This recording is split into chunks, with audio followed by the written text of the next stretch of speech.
आज हम आज की क्लास में उपभोक्ता एवं विद्युत जागरूकता के बारे में अध्ययन करेंगे। सबसे पहले कि उपभोक्ता कौन होता है? ऐसा कोई भी व्यक्ति जो कीमत देकर किसी वस्तु का उपयोग करता है उसे उपभोक्ता कहा जाता है। हमारे आसपास या यूं कहें तो हमारे देश में हर एक व्यक्ति उपभोक्ता होता है जो किसी न किसी वस्तु का इस्तेमाल करता है। तो उपभोक्ता की परिभाषा क्या होती है?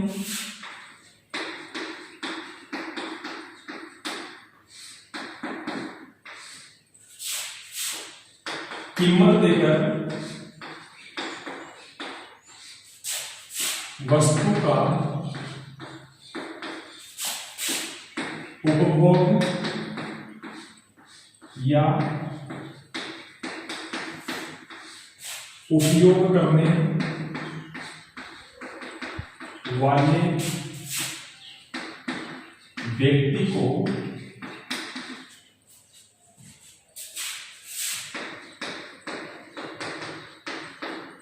उपभोक्ता कहा जाता है।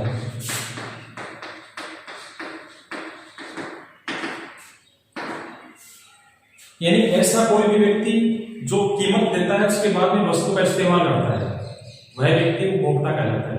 उसको हम कस्टमर बोलते हैं। यानी वो किसी वस्तु का निःशुल्क इस्तेमाल नहीं करता है।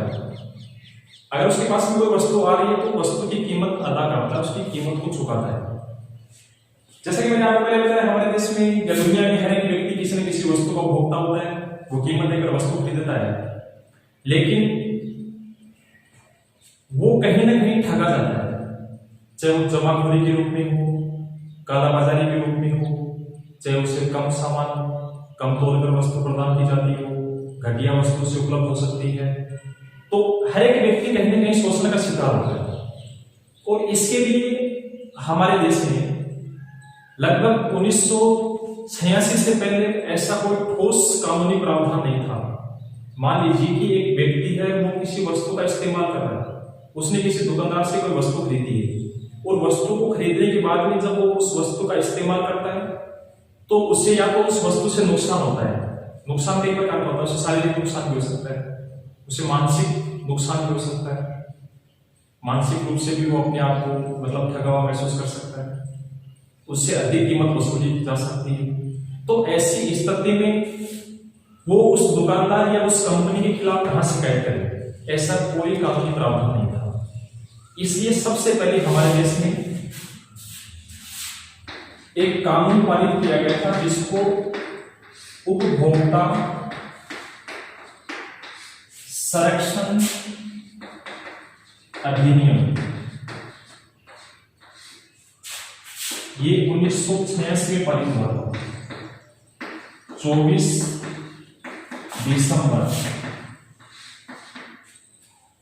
दिसंबर 1986 को भारत सरकार ने उपभोक्ताओं को शोषण से बचाने के लिए कि कोई भी ऐसा व्यक्ति जो कीमत देकर किसी वस्तु का उपयोग करता है, बाजार में कहीं भी उसका शोषण नहीं होना चाहिए।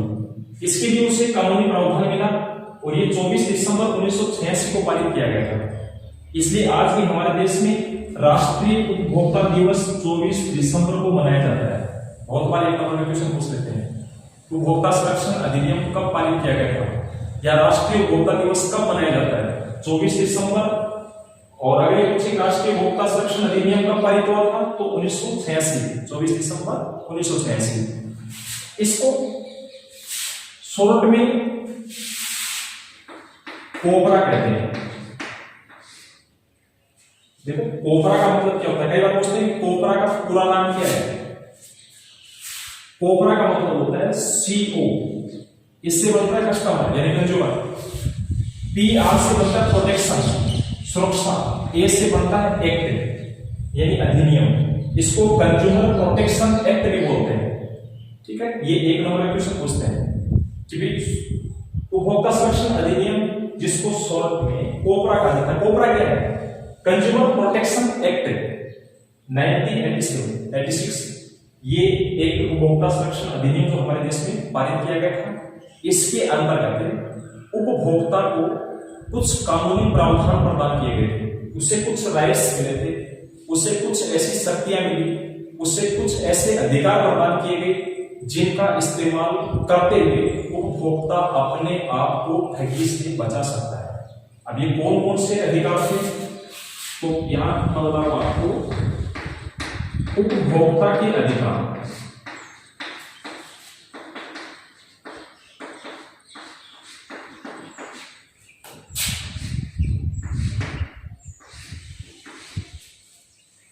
उपभोक्ता को शोषण से बचाने के लिए उससे पहला जो कानूनी अधिकार मिलता है उसको बोलते हैं सूचना का अधिकार।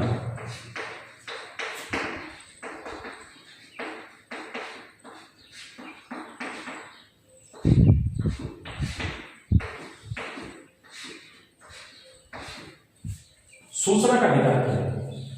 ये राइट टू इंफॉर्मेशन ये अलग है, जो हम आपको राइट टू इंफॉर्मेशन को एक अलग अधिकार होता है, जिसके अंतर्गत भी हम किसी भी सरकारी या गैर सरकारी संगठन से चाहिए की सूचना प्राप्त कर सकते हैं कि कोई कंपनी कहां चल रही है, वो किस प्रकार के सामान का निर्माण करती है। वो एक बात है कि उपभोक्ता को सूचना का अधिकार दिया गया था, इसके अंतर्गत उपभोक्ता क्या सूचना प्राप्त कर सकता है, तो सूचना के अधिकार के तहत उपभोक्ता को ये अधिकार दिया गया कि उपभोक्ता किसी भी वस्तु के बारे में चाही गई सूचना मांग सकता है।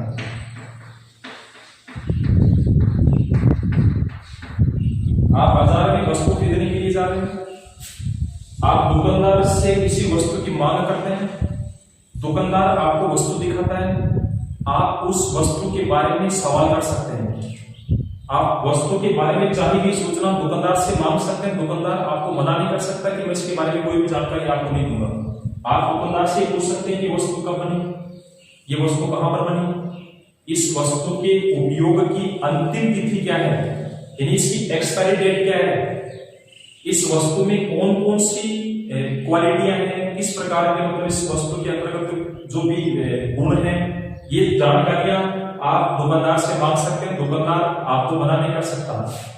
ये पहला अधिकार आपको मिला था सूचना का अधिकार। ये 24 दिसंबर 1986 से पहले उपभोक्ता के पास में नहीं था। सबसे पहले सूचना का अधिकार 1986 के एक्ट के तहत आपको प्रदान किया गया था, यानी आप बाजार में वस्तु खरीदते समय दुकानदार से चाहिए की सूचना प्राप्त कर सकते हैं, दुकानदार आपको मना नहीं कर सकता। दूसरा जो अधिकार है वो है चयन का अधिकार।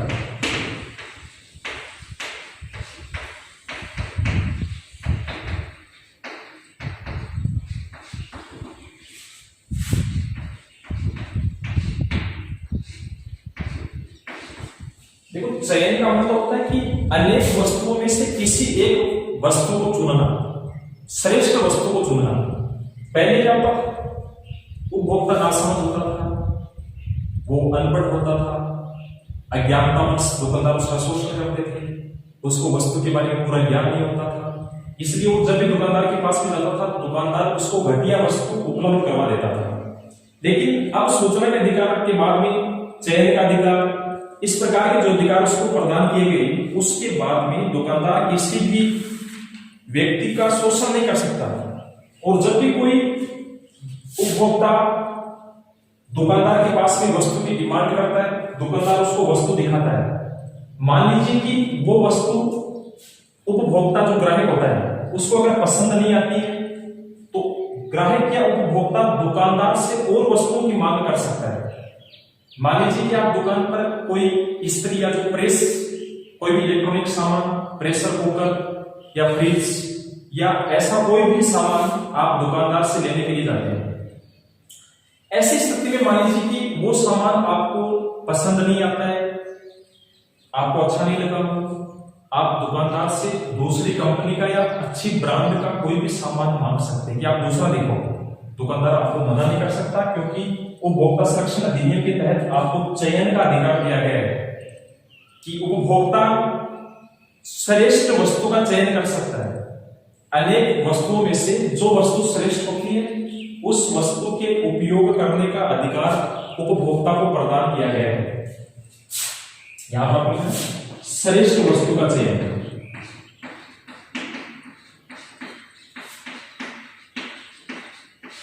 यानी अनेक वस्तुओं में से जो सबसे अच्छी वस्तु होती है उसको उपभोक्ता चुन सकता है। दुकानदार आपको कोई भी एक वस्तु के लिए बाध्य नहीं कर सकता कि आपको ये वस्तु लेनी पड़ेगी, मेरे पास ये वस्तु है, ये लेनी पड़ेगी, ऐसा कुछ नहीं होता है। आप अनेक प्रकार की वस्तुओं में से जो श्रेष्ठ वस्तु है उसका चयन कर सकते हैं। ठीक है। तीसरा,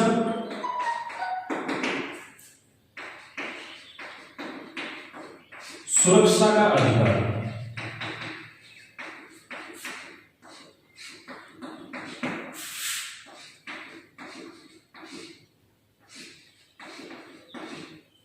देखिए, सुरक्षा का प्रोटेक्शन पहले क्या होता था कि जब आप बाजार में कोई भी वस्तु खरीदने जाते थे, दुकानदार की बात नहीं, कंपनी की बात कर रहा हूं यहाँ पर, कंपनियां भी अधिक मुनाफा कमाने के लिए घटिया वस्तुओं का निर्माण करती थी, घटिया वस्तुओं का प्रोटेक्शन करती थी। इससे क्या होता था कि जब भी उपभोक्ता किसी वस्तु का उपयोग करता था, उपयोग के दौरान वस्तु से उपभोक्ता को नुकसान होता था, शारीरिक नुकसान भी हो सकता था। मान लीजिए आप इलेक्ट्रॉनिक वस्तु काम में ले रहे हो, आप किसी प्रेशर कुकर का इस्तेमाल कर रहे हो और उपयोग के दौरान मान लीजिए वो प्रेशर कुकर फट जाता है, तो उपभोक्ता या कस्टमर को कई प्रकार की शारीरिक यातनाएं भी झेलनी पड़ती थी, यहाँ तक कि कई बार मृत्यु तक भी हो सकती थी। ये इलेक्ट्रॉनिक जो भी प्रेस वगैरह होती है, इस तरीके से बोलते हैं, या कोई भी रेफ्रिजरेटर होता है, एयर कंडीशनर्स होता है, या घरेलू जो भी आपके ऊपर उपकरण काम में आते हैं, ऐसी वस्तुओं को पहले आप उपयोग में लेते थे तो आपको शारीरिक जोखिम का सामना करना पड़ता था। और अगर मान लो आपको किसी प्रकार का कोई शारीरिक भी कोई जोखिम या यातना या शारीरिक क्षति अगर आपको हो गई है, तो आपके पास में ऐसा कोई भी प्रावधान नहीं था कि आप कहीं उसकी शिकायत कर सकें। उपभोक्ताओं के लिए कोई भी कानून नहीं था, लेकिन उपभोक्ता संरक्षण अधिनियम यानी कंज्यूमर प्रोटेक्शन एक्ट 1986 लागू होने के बाद में उपभोक्ता को सुरक्षा का अधिकार दिया गया। इस अधिकार के तहत उपभोक्ता को ये सुरक्षा प्रदान की गई कि कोई भी व्यक्ति, कोई भी उपभोक्ता जब किसी वस्तु का इस्तेमाल करता है तो उसको पूर्ण सुरक्षा मिलनी चाहिए। और इसके लिए उन्होंने जो भी कंपनियां जो सामान का निर्माण करती है उनको भी पाबंद किया कि आप ऐसी वस्तुओं का निर्माण करें। कोई भी कंपनी चाहे वो रेफ्रिजरेटर बनाती है, चाहे वो इस्त्री या प्रेस बनाती है, प्रेशर कुकर बनाती है, हो सकता है उन कंपनियों ने पहले प्रेशर कुकर की जो भी चादर होती है हल्की काम की होगी, अधिक मुनाफा कमाने के लिए इलेक्ट्रॉनिक जो भी उपकरण आते हैं उनमें घटिया वायर्स या तार का उपयोग किया होगा, उसकी बाहर की बॉडी है उसको घटिया चीजों से निर्मित किया होगा अधिक मुनाफा कमाने के लिए। लेकिन अब इस सुरक्षा के अधिकार के तहत सरकार ने प्रत्येक कंपनी, जो प्रोडक्शन कंपनियां होती हैं, इंडस्ट्रीज होती है, उनको ये पाबंद कर दिया कि आप जिस भी वस्तु का निर्माण कर रहे हो उस वस्तु को निर्मित करते समय आप उपभोक्ता की सुरक्षा को ध्यान में रखेंगे। आपके द्वारा बनाई गई वस्तु से उपभोक्ता को किसी भी प्रकार का नुकसान नहीं होना चाहिए। फिर भी मान लीजिए अगर उपभोक्ता को किसी भी वस्तु को उपयोग में लेने के दौरान अगर किसी प्रकार की क्षति होती है तो क्या होगा, उसके लिए चौथा अधिकार दिया गया है।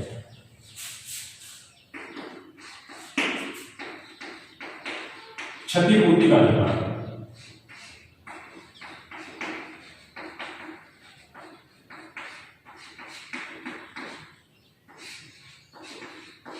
देखो यहां पर क्या है, सुरक्षा का अधिकार यानी वस्तु से आपको सुरक्षा मिलेगी, वस्तु से सुरक्षा। फिर भी मान लीजिए किसी वस्तु को उपयोग में लेते समय अगर आपको किसी भी प्रकार की शारीरिक क्षति होती है तो फिर आपको चौथा अधिकार दिया गया क्षतिपूर्ति का अधिकार। यानी आप किसी वस्तु को उपयोग में ले रहे हैं और वस्तु को काम में लेते समय अगर आपको किसी भी प्रकार की शारीरिक क्षति पहुंचती है तो आप उस वस्तु को निर्मित करने वाली कंपनी या उस वस्तु को बेचने वाला दुकानदार, उनके खिलाफ आप क्षतिपूर्ति का दावा कर सकते हैं। समझ में आएगा? मान लीजिए किसी भी वस्तु को अगर आप इस्तेमाल में लेते हैं और इस्तेमाल में लेते समय वस्तु फट जाती है, मैं प्रेशर कुकर की बात कर रहा हूं, इस्त्री जो प्रेस होती है कपड़ों के लिए इस्तेमाल की जाती है सवर्ण निकालने के लिए, किसी भी स्थिति में मान लो उसमें कोई फाल्ट हो जाता है, वायर शॉर्ट हो जाता है, आप में विद्युत धारा प्रवाहित हो जाती है, करंट आ जाता है, यहां तक कि कई बार व्यक्ति की मृत्यु तक भी हो जाती है। ऐसी स्थिति में आपको चौथा जो अधिकार दिया गया है वो क्षतिपूर्ति का अधिकार। कि आपको किसी भी प्रकार की क्षति होती है, आपको किसी भी प्रकार का नुकसान होता है, आप उस कंपनी के खिलाफ दावा कर सकते हैं। इसका मानहानि का नहीं, क्षतिपूर्ति का दावा, कि मैंने इस कंपनी से ये सामान खरीदा था और इस सामान को उपयोग में लेने के दौरान मुझे इस प्रकार से नुकसान हुआ, इसके लिए मैं क्षतिपूर्ति का दावा करता हूं। आपको कंपनी क्षतिपूर्ति करेगी, आपको भुगतान करेगी। ये 4 अधिकार आपको दिए गए। फिर भी मान लीजिए अगर क्षतिपूर्ति का जो अधिकार आपको दिया गया है, कोई कंपनी आपको क्षतिपूर्ति या बीमा क्लेम आपको प्रदान नहीं करती है, ऐसी स्थिति में आपके लिए क्या प्रावधान है? तो इसके लिए हमारे देश में 3 प्रकार के कोर्ट स्थापित किए गए हैं। कितने प्रकार के? 3 प्रकार के। हम 3 जगह दावा कर सकते हैं। कौन कौन से?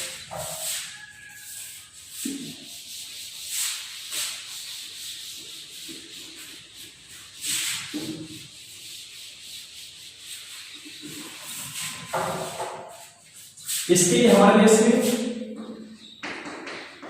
त्रिस्तरीय न्यायिक व्यवस्था स्थापित की गई। देखो त्रिस्तरीय न्यायिक व्यवस्था क्या होती है? ये जो आम कोर्ट होते हैं, इनसे ये हटकर कोर्ट होते हैं। इनमें किसी भी प्रकार के जो फौजदारी मामले होते हैं, लड़ाई झगड़ा, कोई भी रेवेन्यू का मामला होता है, तो जमीन जायदाद संपत्ति का कोई झगड़ा होता है, लड़ाई दंगे का कोई भी मामला होता है, इस कोर्ट में ही जाता है। ठीक, इसमें तो ऐसा कोई भी मामला जाएगा जिसमें आपके साथ में कोई धोखाधड़ी होती है, वस्तु को खरीदते समय या बेचते समय। तो इसमें त्रिस्तरीय न्यायिक व्यवस्था में पहला जो कोर्ट होता है उसको बोलते हैं जिला उपभोक्ता मंच। ये प्रत्येक जिले में स्थापित होता है, आपके जिले में भी है। इसमें एक अध्यक्ष होता है, इसके अलावा 2-3 सदस्य होते हैं जिनको उपभोक्ता मंच के मेंबर नियुक्त किए जाते हैं। इसमें जो वकील लोग होते हैं उनको भी शामिल किया जाता है सदस्य के रूप में। तो जिला उपभोक्ता मंच प्रत्येक जिले में स्थापित होता है। अब यहाँ इस प्रकार से दावा कर सकते हैं, मान लीजिए आपने किसी वस्तु का इस्तेमाल किया, वस्तु को उपयोग में लेने से आपको कोई क्षति, नुकसान हुआ, या जरूरी नहीं कि आपको शारीरिक क्षति हो, आप कोई वस्तु को खरीद लेते हो, वो बेकार निकल जाती है, उपयोग में नहीं आती है, दुकानदार के पास में आते हो, दुकानदार आपको मना कर देता है कि नहीं ये तो चेंज नहीं होगी। कई बार क्या दुकानदार आपको गारंटी वारंटी बोल देता है, इसमें भी फर्क होता है। गारंटी और वारंटी में फर्क होता है। गारंटी में वस्तु तुरंत रिप्लेसमेंट होती है, वारंटी में वस्तु में कौन सा उपकरण खराब हुआ है, उसी वस्तु में वही उपकरण ठीक करके आपको वही वस्तु सेम चीज आपको वापस प्रदान कर दी जाएगी। लेकिन दुकानदार कई बार आपको गारंटी वारंटी की शर्तें बताता है, उस समय अज्ञानता के कारण आप उस गारंटी या वारंटी में फर्क महसूस नहीं कर पाते हैं और आप वारंटी को ही गारंटी समझ बैठते हैं और ये झगड़े का कारण भी बन जाता है। तो जिला उपभोक्ता मंच के अंतर्गत 1 रुपए से लेकर 20 लाख रुपए, कितना रुपए? 0 से मान लो, अगर आपके साथ में 1 रुपए से लेकर 20 लाख रुपए तक की कोई भी धोखाधड़ी हुई है तो आप उसके खिलाफ जिला उपभोक्ता मंच में वाद दायर कर सकते हैं। कहां जाओगे आप? जिला उपभोक्ता मंच। जिला उपभोक्ता मंच 20 लाख रुपए तक के मामलों का निपटारा करता है, या वहां पर 20 लाख रुपए तक के जो वाद होते हैं वो दायर किए जाते हैं, 20 लाख रुपए तक के विवादों को सुलझाया जाता है। ठीक है, अधिकतम लगभग 30 दिन इसका परिणाम आपके सामने आ जाता है। मान लीजिए कि ये फैसला आपके खिलाफ चला जाता है, दुकानदार के पक्ष में आ गया या कंपनी के पक्ष में आ गया, तो आप इस जिला उपभोक्ता मंच के फैसले के विरुद्ध राज्य उपभोक्ता मंच में जा सकते हैं। ये भी आपके पास में प्रावधान है। दूसरा कोड होता है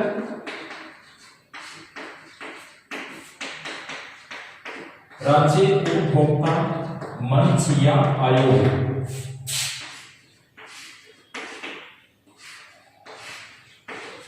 देखिए प्रत्येक राज्य में स्थापित होता है, ठीक है, राज्य की राजधानी में स्थापित होता है और राज्य उपभोक्ता मंच में वैसे 20 लाख रुपए से अधिक के विवादों का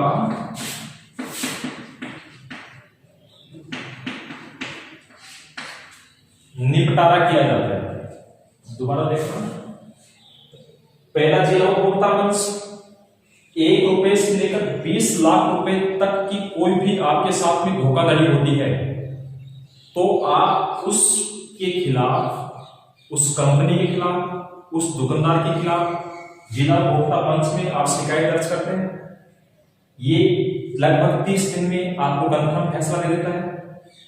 अगर यहां पर आप संतुष्ट नहीं होते हैं तो आप जिला उपभोक्ता मंच के फैसले के खिलाफ राज्य उपभोक्ता मंच में अपील कर सकते हैं। आप सीधे नहीं आ सकते राज्य उपभोक्ता मंच में। दोबारा समझना इसको। मान लीजिए आपके साथ 1 रुपए से लेकर 20 लाख रुपए तक की कोई धोखाधड़ी हुई है, किसी दुकानदार ने कर दी, कंपनी ने कर दी, तो आप सीधे राज्य उपभोक्ता मंच में अपील नहीं कर सकते हैं। आप इस मुकदमे को सीधा राज्य उपभोक्ता मंच में नहीं ला सकते। अगर आप राज्य उपभोक्ता मंच में जाओगे तो राज्य उपभोक्ता मंच आपको यही सलाह देगा कि भैया ये मामला जिला उपभोक्ता मंच के अधिकार क्षेत्र में आता है। क्यों आता है? क्योंकि आपके साथ 1 रुपए से लेकर 20 लाख रुपए तक की धोखाधड़ी हुई है। ठीक, लेकिन जिला उपभोक्ता मंच के फैसले से, उसके डिसीजन से आप संतुष्ट नहीं है, ऐसी स्थिति में फिर आप राज्य उपभोक्ता मंच में अपील कर सकते हैं। ठीक है। दूसरी बात, राज्य उपभोक्ता मंच क्या होता है? राज्य उपभोक्ता मंच लगभग राज्य में स्थापित होता है। इसके अंतर्गत 20 लाख रुपए से अधिक, 20 लाख रुपए से अबव जो भी रकम होती है उससे संबंधित अगर आपके साथ में कोई भी धोखाधड़ी हुई है, आप उस मामले को राज्य उपभोक्ता मंच में ला सकते हैं। ठीक है। तीसरा, राष्ट्रीय उपभोक्ता मंच, इसके लिए राष्ट्रीय आयोग शब्द का इस्तेमाल किया जाता है।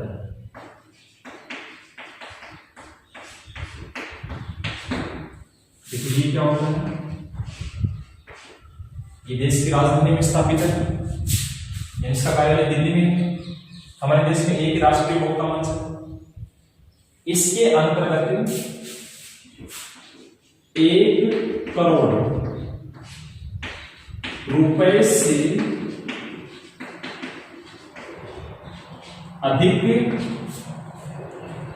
के जो भी विवाद होते हैं उनका निपटारा किया जाता है। समझ में आ रहा है? राष्ट्रीय उपभोक्ता मंच जो दिल्ली में स्थापित है, ये उपभोक्ता न्यायालय के रूप में या जो भी उपभोक्ता की त्रिस्तरीय न्यायिक व्यवस्था का सबसे सर्वोच्च कोर्ट होता है। ये क्या करता है? ये 1 करोड़ रुपए से अधिक का कोई भी विवाद होता है उसको सुलझाता है। ठीक है। दूसरा, राज्य उपभोक्ता मंच के विरुद्ध अपील भी सुनता है। मान लो कोई आदमी राज्य उपभोक्ता मंच में गया, कोई भी उपभोक्ता जिसके साथ ठगी हुई, उसकी ठगी 20 लाख से ज्यादा और 1 करोड़ से कम है, तो वो व्यक्ति राज्य उपभोक्ता मंच में विवाद तय करेगा, यहां वो शिकायत करेगा। लेकिन यहां उसके खिलाफ फैसला चला गया तो ये उस फैसले के खिलाफ राष्ट्रीय उपभोक्ता मंच में अपील कर सकता है। ठीक है। तो इसमें आप एक चीज ध्यान रखना, राष्ट्रीय उपभोक्ता मंच क्या करता है? ये राज्य उपभोक्ता मंच की जो भी अपील होती है उनकी भी सुनवाई करता है, प्लस 1 करोड़ रुपए से अधिक का कोई भी विवाद होता है सीधी सुनवाई करता है। ठीक है। धन्यवाद।